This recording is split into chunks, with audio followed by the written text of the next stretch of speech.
চারিদিকে নিরাশার বালুচর, তারে মাঝে বেঁধেছি যে খেলা ঘর।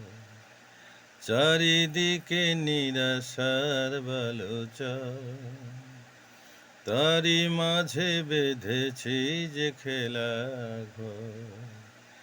ঘর ভাঙতেই বুঝি এলো ঝড়, কেন মমতার কাছে বারে বারে হেরে যায় মানুষ এমন।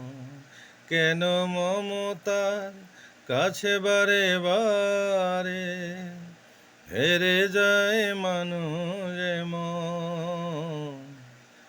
আমার মতো এত সুখী নয় তো কারো জীবন, নয় তো কারো জীবন।